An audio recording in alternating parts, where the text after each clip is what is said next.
Hello, I'm Tony Graff, young adult author and absolute book fanatic.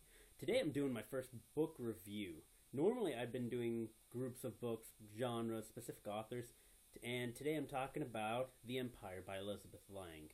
And normally I've been reading a lot of fantasy, I've been doing a lot of John Green, Terry Pratchett, and then along came this opportunity to read The Empire, and I said, sure, why not? My bubble's worth expanding. And this was a book that was it was different. I can honestly say that. You have this normal expectation of science fiction, and this one applies a little bit more of an organic feel.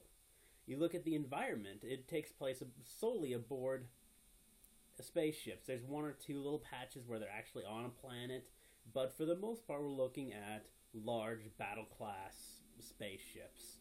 It starts off, the whole environment feels very Battlestar Galactica. Uniforms, specifics, not a stitch out of place. Yet, and then you start meeting the characters, and there's almost a Firefly feel to it, where they're outside the bounds. They're not following their intended script. They're not following what exactly they're supposed to be. And that made it a very enjoyable read. You start off meeting the main character, Callie, and she's not human. She has the ability to look into other people's mind and provide some influence, yet she's not able to see every detail of another person's life, which, thank you. Elizabeth Lange, thank you. Psychics are really getting overrated in books.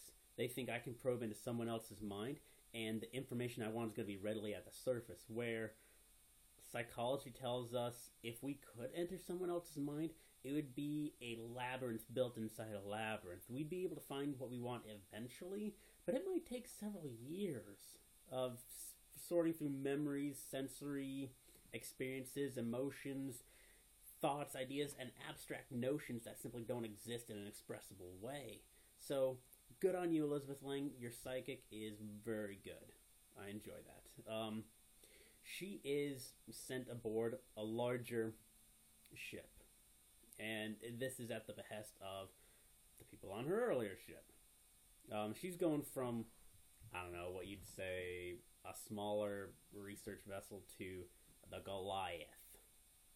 This has its own ecosystem built right into the ship. It's pretty impressive.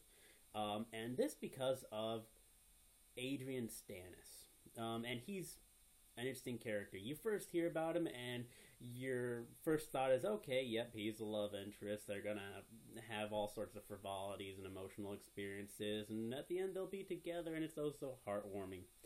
And then we get to see that Adrian's kind of complex. I don't like him. I mean, flat out, I'm not gonna lie. If I met him in real life, he'd hate me too. But he's always so controlled, so very precise and blindered in his manner of thinking that it's hard to see if he really is that love interest, or sometimes if he's even supposed to be a side character, or if he's the main character. But this is an intriguing romance. This is one where, not expected, it's very real, how the two different personalities interact. And tagging along for this adventure aboard the SS Triker is Bryce. He's a friend of Callie's, and he feels a lot like Wash from Firefly. He's kind of there. He's going to say what he feels like, bit of an accent, and Alan Tudyk could do a good job of playing Bryce if it was ever made into a movie or TV show. Overall, the story is fresh. I mean, usually there's a predictable pattern with sci-fi, whether it's on starships or labs or distant planets. But Elizabeth Lange puts in a little bit of Hunger Games feel. There's a little bit of Witch and Wizard by James Patterson, where the Empire isn't right. And this is exemplified best in my favorite part of the book, the psychostrategists, which, read the book, these are like CIA agents mixed with mind readers mixed with magicians. That is her strength as far as writing. She's able to let you peer into their minds just enough that you know it's training that gives them the abilities to predict how people are going to act. but there's enough mystery and magic about it that it's still creepy as all get out. Which I think they represent the ideal of the empire that Elizabeth Lang created. Beautifully written. If you read for nothing else, love the psychostrategists. The only thing I really struggled with in this book were the therapists. I mean, they're called therapists, yet this is by far one of the creepiest characters I've ever met in literature. They are very successful in their job, but you know, you hear the word therapist, you're thinking, I'm going to sit on this nice green couch, we're going to talk about my past, and in the end, I'm going to feel better about myself. I'm going to have that take charge attitude, conquer whatever it is that's bothering me, and I can move forward. No. I mean, this therapist, if a normal therapist's goal is to make you feel better, this guy's out to mentally scar you.